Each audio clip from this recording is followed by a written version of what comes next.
Thanks, Craig, for the introduction. This is my first NANOG, and I can already say that it's been much more rewarding than any of the conferences I've attended. 3 t-shirts, 2 ball pens, 1 optical mouse, and 1 laptop light. I can go back proud of myself. So thanks a lot for inviting me here to talk about my tool. Today I'm going to talk about LinkRank, which is a tool we have been developing over the past few months, actually a year and a half, 2 years. This work started in 2002, summer of 2002, and involves Dan Massey, who's also here, as well as Lisha, who's also present in the audience. We also have another student, Tim Ma from UCLA, who's working on this. So one motivation why this whole work towards LinkRank started stemmed from our own difficulty to understand tons and tons of BGP updates that we had accumulated. And what we really needed at that time was some tool that could just summarize these huge chunks of BGP data and tell us what exactly happened. So with this, we started designing this tool called LinkRank. And at the same time, we also wanted this tool to be useful to operators and, in general, people from ISPs. So let's move on to what kind of questions can be answered by a good BGP visualization tool. So the foremost question that can be answered by a good visualization tool is which AS links are important to you.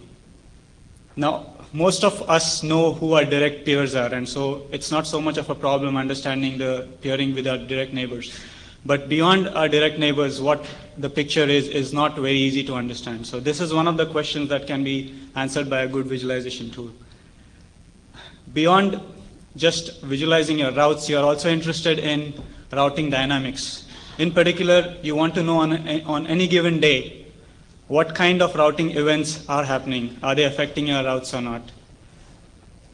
You also want to know whether you are being affected by routing instability that is more than 1 hop away, which you cannot do much about. And finally, for the effects that you do observe, you want to know whether it's global or it's local, which in case it's local, you can just talk to your neighbors and sort it out and so on. So these are some of the questions that a good BGP visualization tool can answer. So in this slide, I'm going to introduce very briefly what I mean by BGP visualization. So it's very clear and we can dig into the tool in detail. So the graph on the right-hand side is an AS level graph. It's a very simple graph. You have each node as an AS, and you have 2 prefixes being advertised, P1 and P2. Okay. And this is how the route looks like at a given instant of time. Now what you have is an update coming from your blue neighbor, which withdraws the path to prefix P1. As a result, your new path goes via AS3 and AS5. Okay? So you have another update coming in from your red neighbor, which now withdraws the path to P1. So your new path, there is no new path. And finally, you have a third update coming from the same neighbor, which changes the path for P2. And so a new path now becomes AS3, 6, and 7. So this is the kind of visualization that I'm looking at here. The only difference is that it's at a much larger scale. When we are talking about 3 updates, it's very easy to just draw it out and lay it out. But in reality, visualization presents many, many challenges. And to look at what kind of challenges we are facing, we list them in 3 dimensions. The first is topological granularity. Clearly, you have so many AS links, you have so many prefixes. It's not easy to decide on which prefixes or which AS links you want to visualize. So that's the number 1 challenge you face. The second challenge is the time dimension. You have updates arriving on a continuous basis. You have clusters of updates. You have periods of low activity. So you want to be able to decide on what's the best time to, or what times are interesting to observe routing dynamics over time. And finally, you have more than 1 views, like route views, for instance, archives data, and it has lots and lots of viewpoints. And you want to be able to combine views to get a better picture of routing. Besides that, a sub-challenge in this is also to identify which ones are the right ones to combine together. So these are some of the challenges we face in visualization in general. And as a first step, As a first step, what I'm going to do is just take the simplest possible case in each of these challenges, and then we'll move on and make it more complicated. So for topological granularity, you can start by viewing all possible links. For time, don't worry about the whole time dimension, just focus on a particular instant of time. Similarly for view, just pick one particular view.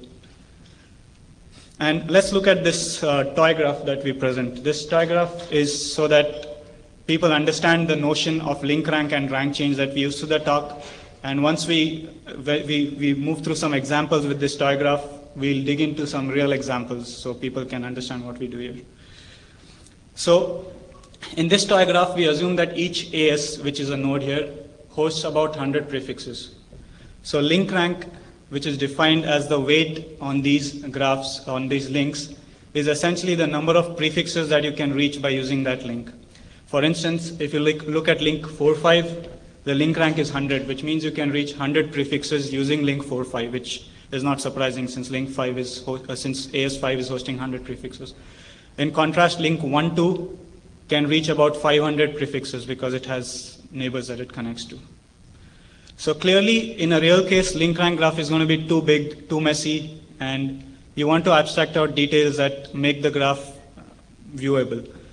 And so what we do as a first step is you can apply a threshold to see only links above a certain usage. So in this case, for example, if you apply a threshold of 200, what you see is this much smaller graph. So having found a smaller graph, we still face a challenge of what happens when we deal with updates. So that on the top here, you're receiving updates on a continuous basis, and assume you have 100 updates which change path for 100 prefixes hosted by AS4. So when you receive each of these updates, the link rank state is changing because each update is changing the path one by one. Now the challenge is, when do you decide that you've had enough and you want to visualize these changes? So it's not easy to know when to take a snapshot of the system to visualize.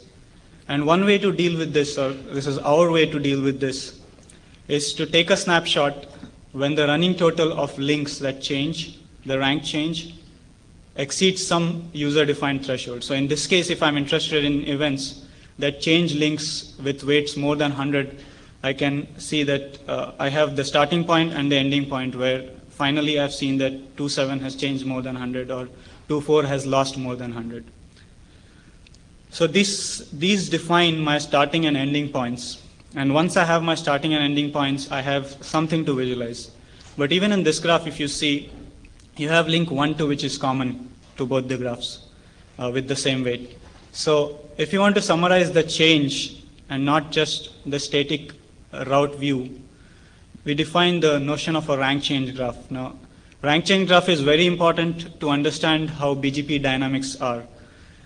This graph captures just the difference between the two snapshots you have taken, and it eliminates links with the same weight or weight below the threshold. So a rank change graph in this case would look like this with two kinds of links, the red links, which indicate loss, and the green links, which indicate gain. The weights on the links is the amount of change that has occurred.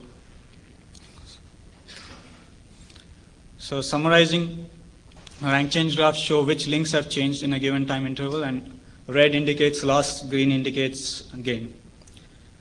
Even with this, you still haven't understood how to view events on a time dimension. So what you really want is some kind of a high-level plot that tells you interesting events occur at this particular instant of time. We tried playing with update plots, and we realized that updates do not necessarily reflect the amount of routing dynamics going on. So we decided we need a helper plot, which we call as the activity plot. What the activity plot does is gives you a high-level picture of where the interesting routing dynamics lie. Now you see there are some chunks of red and green bars out here. I'll explain in a minute what they stand for, but the starting point is that wherever there's a high density of red and green bars, there's a lot of activity going on. So what do these red and green bars mean? Looking at the same example that we've carried through, what we do at any given instant of time is just sum up all the losses and plot a red bar, and sum up all the gains and plot a green bar.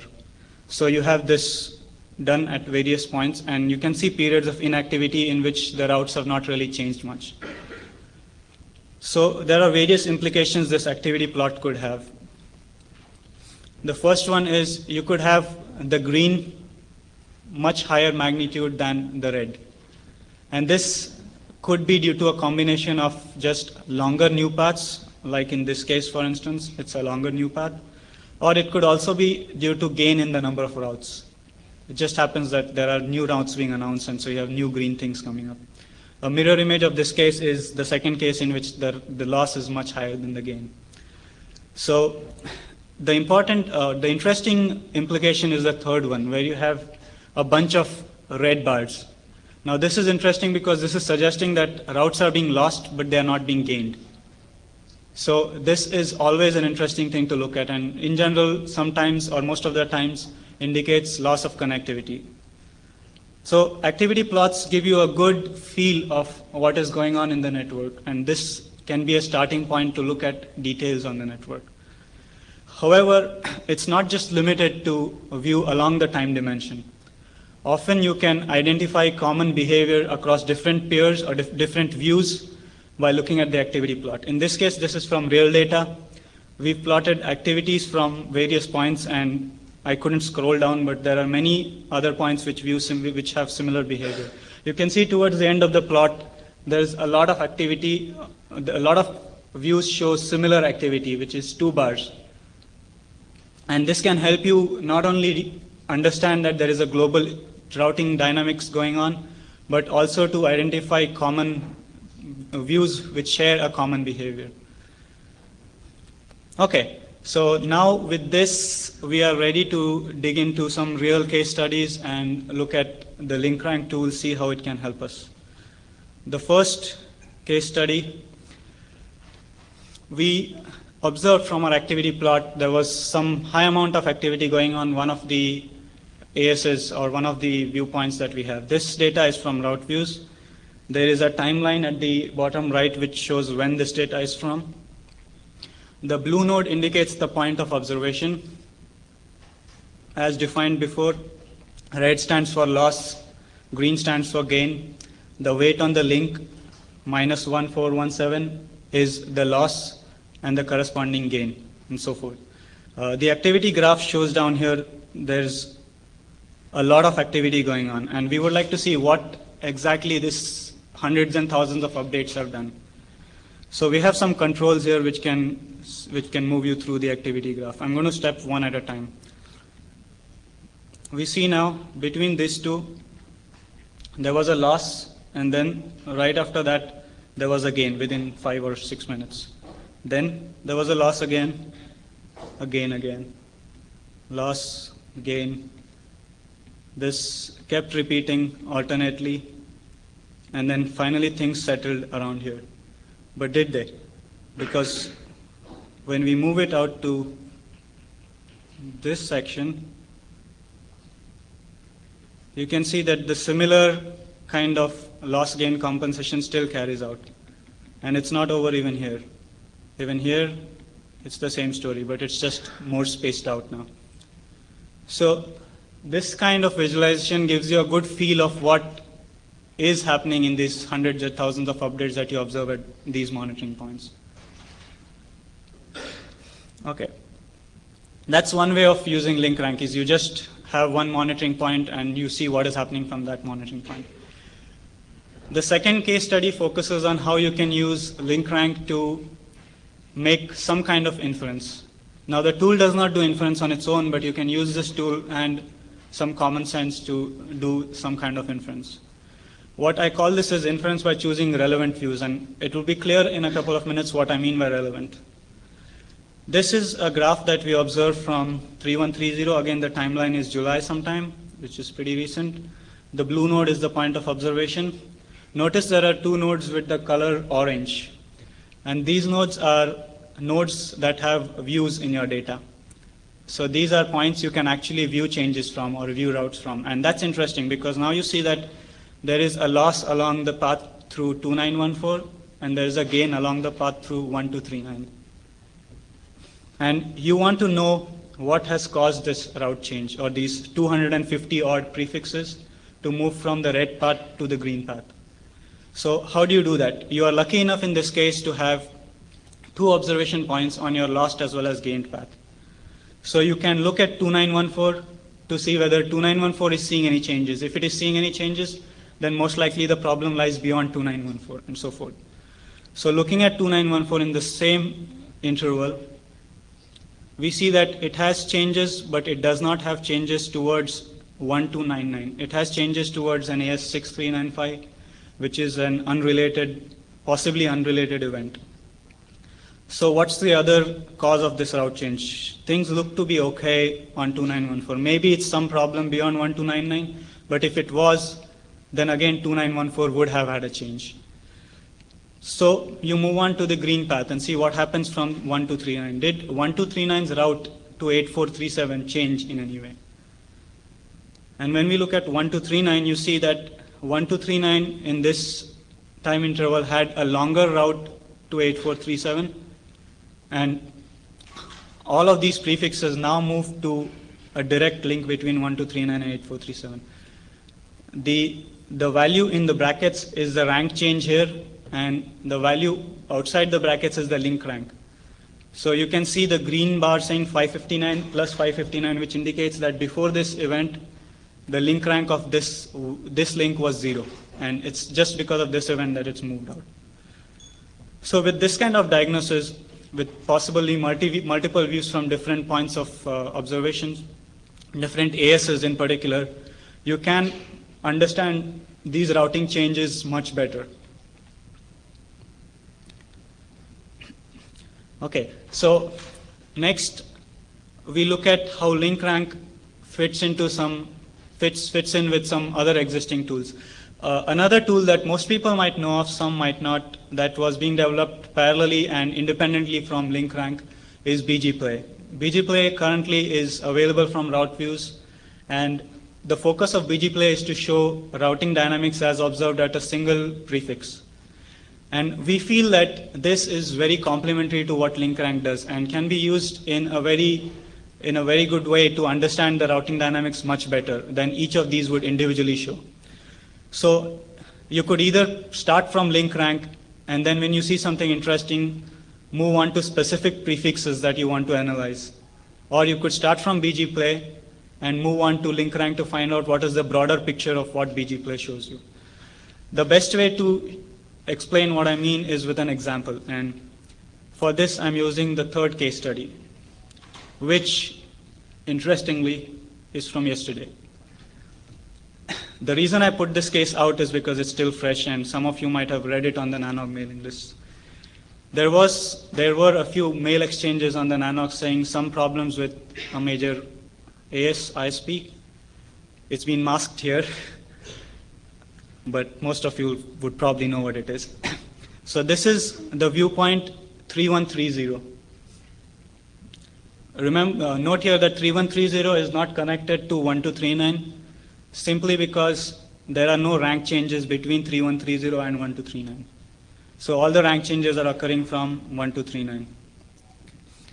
Now you see that there is a red path out here somewhere, and there is a green path which is compensating the rank losses.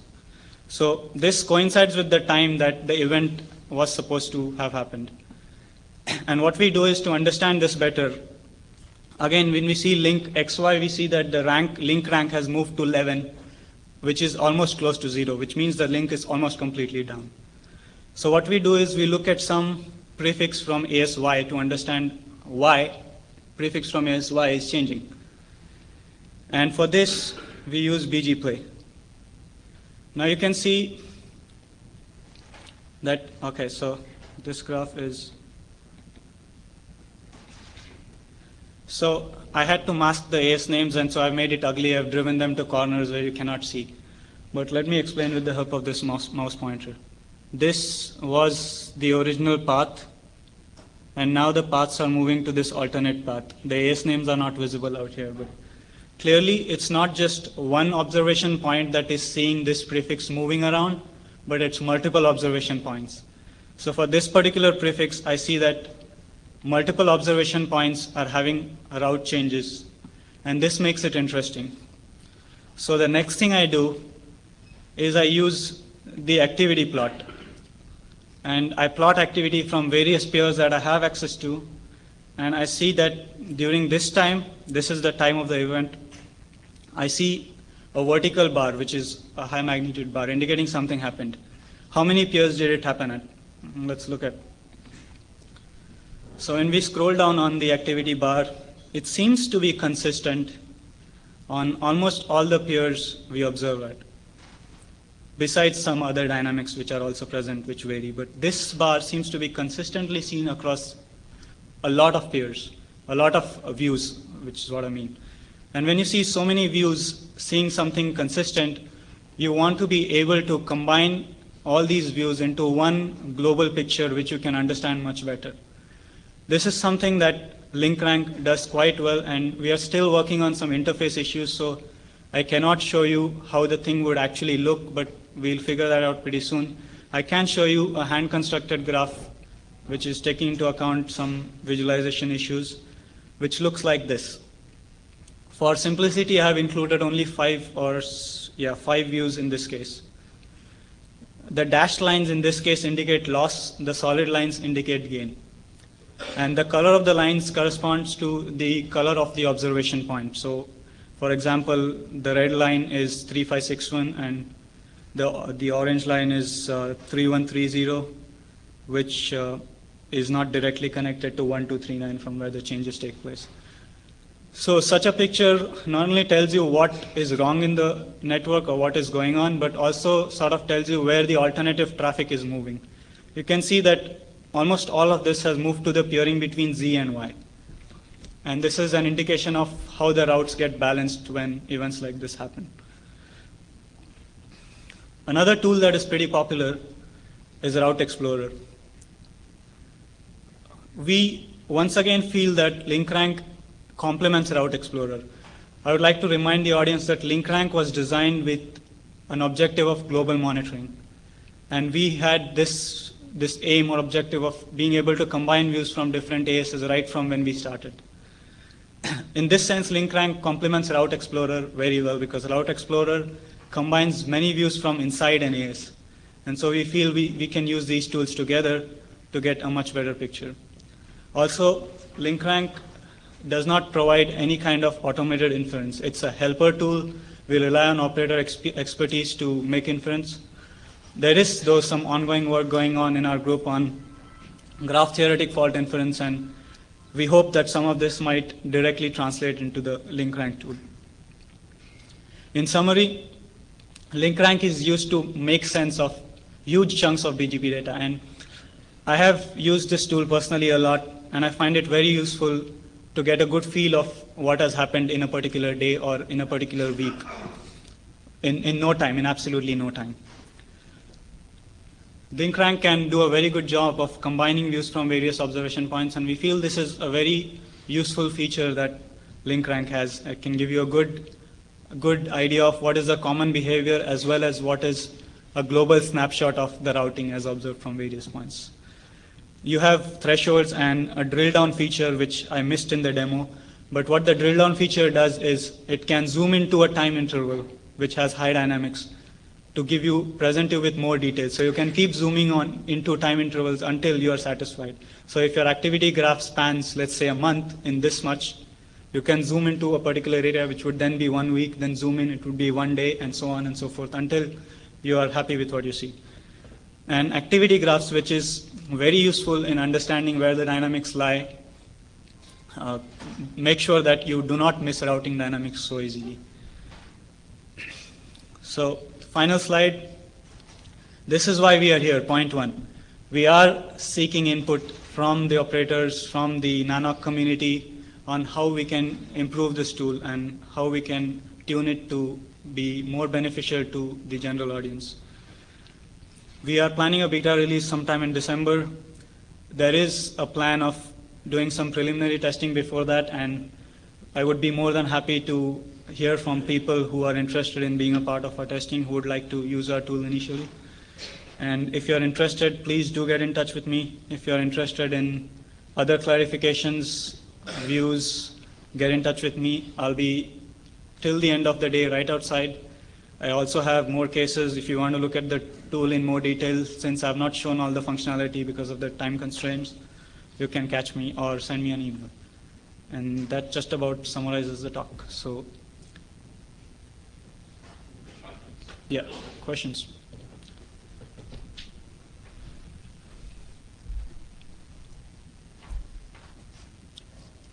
Bob Haskins, Renesas.